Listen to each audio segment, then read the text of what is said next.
मेरो कविताको शीर्षक छ म त्यही छु। ती मानिसहरू हिजो रगतको नाता भन्दा नजिकको अति प्रिय, अति गाढा र अति उच्च विचारको नाता छ। जनताका घर घर जान्थे, न्याय र समानताको बही खाता थियो। विचारले जोडिएको मित्रताको नाता थियो।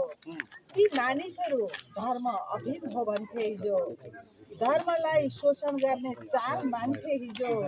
तिनै आज कोही भजनतिर लागे, स्वर्ग खोज्दै कोही गगनतिर लागे। स्वर्ग नर्कको कुरा गर्छन् नढकाई आज, प्रसादले नै पेट भर्छन् नलजाई आज। तर म किटान साथ भन्छु, शोषण गर्ने सफल चाल हो त्यो, गरिब मार्ने अचूक ताल नै हो त्यो। हिजो भन्थे आज भन्दैछु र भोलि पनि भनिरहनेछु, त्यसैले जहाँ थिएँ हिजो म त्यहीँ छु आज पनि।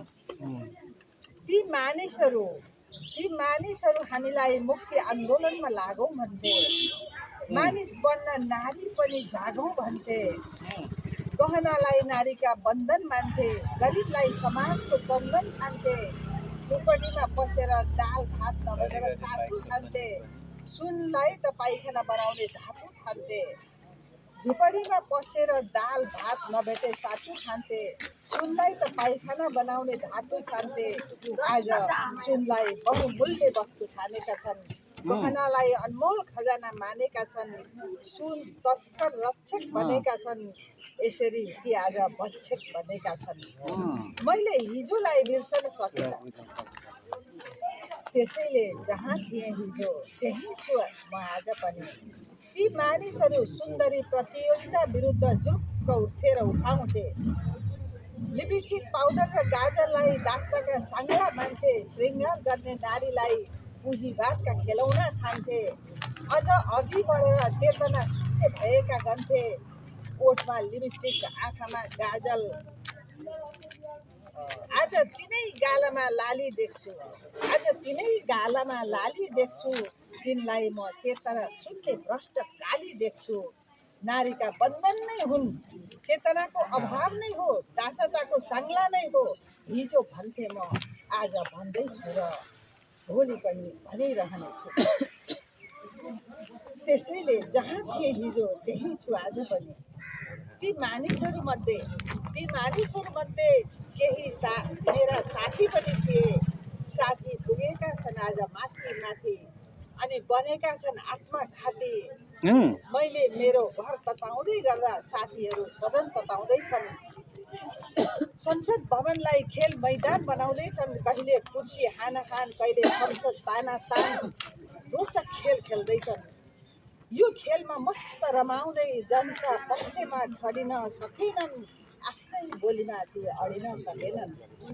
डरको बर्को ओढेर झुपडी र गल्लीमा रुमलिँदै निर्मला र निर्मलाकी आमाहरू, ती मानिसहरू। मैले कुखुरालाई चारो पकाउँदै गर्दा कसौडीमा हालेर देश पकाउँदैछन्।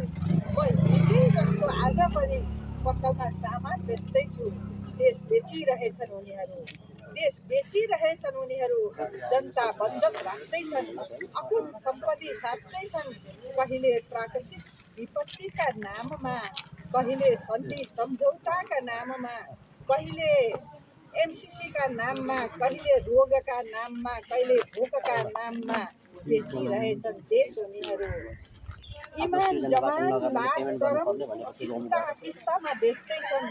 भोट हुने बल्छीलाई मतदाताका हृदयमा उनेर हाँसिरहेछन् बेशरम हाँसो। राजा कसम बिर्सेका छन्, बिराएका छन् हिँड्नु पर्ने बाटो, बिर्सेका छन् आश्रयदातालाई, बिर्सेका छन् तर म बिर्सन सक्दिनँ,